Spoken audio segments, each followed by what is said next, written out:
आरक्षण आमच्या हक्काचं नाही कुणाच्या बापाचं, आरक्षण आमच्या हक्काचं नाही कुणाच्या बापाचं. कोणचा म्हणतोय देत नाही, घेतल्याशिवाय राहत नाही, कोणचा म्हणतोय देत नाही, घेतल्याशिवाय राहत नाही. एक मराठा लाख मराठा.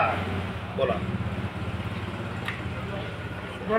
आज मराठी योद्धा मनोज जरांगे पाटील यांनी मुंबईत जी उपोषण केलं आहे त्या उपोषणाला आज कराड तालुक्याच्या वतीनं आज रणजित नाना असतील, सर्व आमचे मराठी बांधव असतील, यांनी पक्षविरहित मराठा म्हणून आम्ही सर्व पाठिंबा देण्यासाठी इथं एकत्र जमलो आहोत.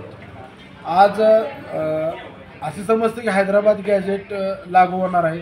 पश्चिम महाराष्ट्रातील सर्व नेत्यांना, सर्व पक्षीय नेत्यांना आमची एक मराठा म्हणून विनंती राहील की आत्ताचीच लढाई ही शेवटची लढाई व्हावी मराठा आरक्षणासाठी.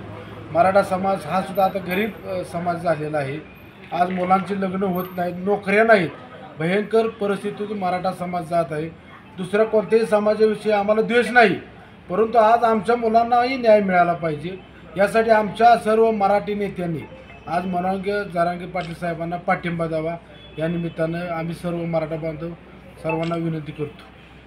एक मराठा लाख मराठा. आज संघर्ष योद्धा मनोज जरांगेंचं जे आजचं मैदानात जे उपोषण चालू आहे त्या उपोषणाचा शेवटच्या टप्प्यात, आज 5व्या दिवसात शेवटच्या टप्प्यात हैदराबाद गॅजेट लागू होते असं बऱ्यापैकी आता फायनल जी आर 1 तासात 2 तासात निघत असेल.